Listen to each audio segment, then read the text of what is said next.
Zion obodoma, Zion. Hey, Zion obodoma, Zion. Tibenu yankembo, Zion. Tikwase ugboro abụọ, Zion, Zion. Tibene ugboro atọ, Zion, Zion, Zion, Zion. Obodoma, Zion, Zion, Zion. Sing along with me. Kele Chukwu. Hallelujah. Kele Chukwu. Hey. Hallelujah. Kele Chukwu. He has done it for us. He has done for us. Kele Chukwu. Hallelujah. Kele Chukwu. Hallelujah. Kele Chukwu. He has done it for us. Thank you very much. Listen, let me tell you.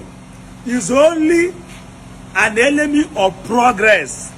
Yanucha Kokoma and the plans Ebuka Obi with Ndezayonji Hajabatali Igbo. Is only an enemy of progress. Imanane put development. Hachano here Begana abro land banking. No. This is not land banking because their 100 days next year must hold na Zion camp na southeast. Now, I don't want to say much. I want you guys to come with me and click on this video, watch this video. Kenu ife Evangelist Ebuka Obi swear narrate here. Number one, open agaro 5-star hotel na gano there for ndị aro 5-star hotel. Agaro etu ezu ewe Dubai mall.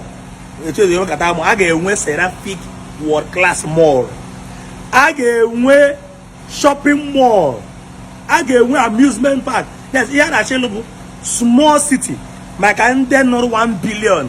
Unu ewere anya na ime obi jọrọ njọ na-eke ego Zion. Unu eketaga ege. Listen, let me tell you. Ego aha 80. Ego ndị America 1 billion 80 na ihe a ga-arụ. Ọ bụ na Zion rie 5 trillion. Emmanuel rie. In fact, Zion project rie 10 trillion. Emmanuel rie ego to compare ihe a ga-arụ. Ma skyscraper. Kedu ihe bata na ndị Imo State ama ekene ebe Chukwu because ka a na-ebi luzie na on Imo State but anyị ka ya bụ n'ebe watch ya video ma ọ bụ na ebo ha musu watch ya video chi ya video ma ebo onye omenala watch ya video na ọhịa ọma ka anyị eweta nwere ike bụrụ dibịa nwa gị enweta ọrụ na Seraphic company ọ nweta ọrụ na the estate nweta ọrụ na the mini city ọrọzi ihe ọma ka ọ bụ ka anyị wepụ the religion aside ka anyị tikọ ọrụ na anyị niile bụ ndị Igbo omenala should support ụka na nke ikpeazụ a as long as na ụka bụ development government even federal government cannot smell. The Biafra we are talking about, we are the people that will make Biafra land a reality.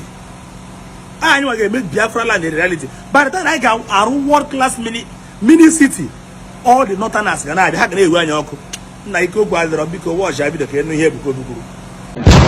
I'm directing this message to the people of Ngor Okpala. 1, Governor Zoku 2, and Ndeze. None and 2 autonomous community. 3, and also to the people of lovers of good work and other villages. Then Ali Igbo. Governor Zoku when you were though I will not blame you anyway because if any nation I may blame Obina Iburi and Ibureze. Obun Ibureze, it go enlightened enough. Whenever a graduate go to first degree, now go second degree. Because you go in with knowledge of this thing I'm about to say now. What am I saying? Obunun were Allah, ancestral home of Ngor Okpala and 2 autonomous communities and other villages make up the Allah, Unu resident Doka. Obun were Allah, near Chinese manufacturing company. Mo were Allah upon the Tesla, near the Tesla, more near the BMW, more near the GAC, near GAC. Or were Allah, near the Solar, or were Allah, near one of the biggest manufacturing company in China. Or in Turkey, or in any part of the world, or I say about a sign where they be here with free.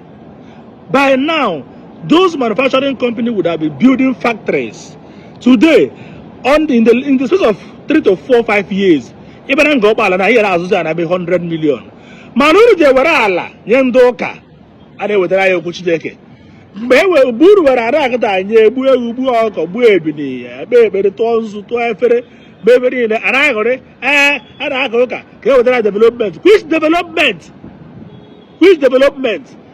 In Achibanda, the church will bring development more than manufacturing company in China, company that manufacture even motor, or company that manufacture keke, or company that manufacture motorcycle, or company that manufacture electric car.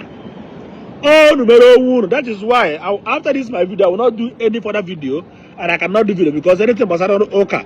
I'm very, very strict on that. In fact, I'm very mindful of my business. But this is why I'm doing this video now. But my other communities can I prepare? Iwerana, Yendoka, Ekaka. Whether the rest, if you don't come money, Iwerana, New China free. Iwerana, New China, they see your folk, near free. That means I go 1 billion naira.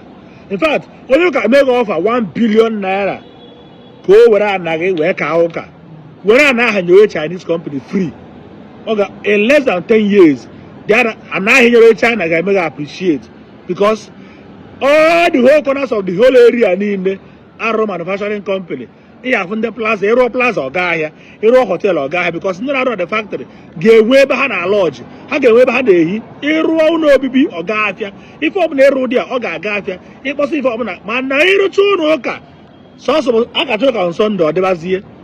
Oka, is it factory or is it a place of worship? It's a place of worship because a place of worship never meant to be a factory.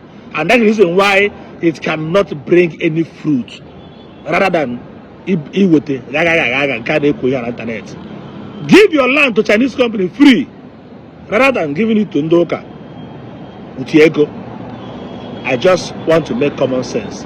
Though what I said now will not be sense, I will not be making sense to some mumu people or some gullible, but I don't care. People that understand word of life, that have traveled far and wide, will understand that I just make common sense. Yeah, guys.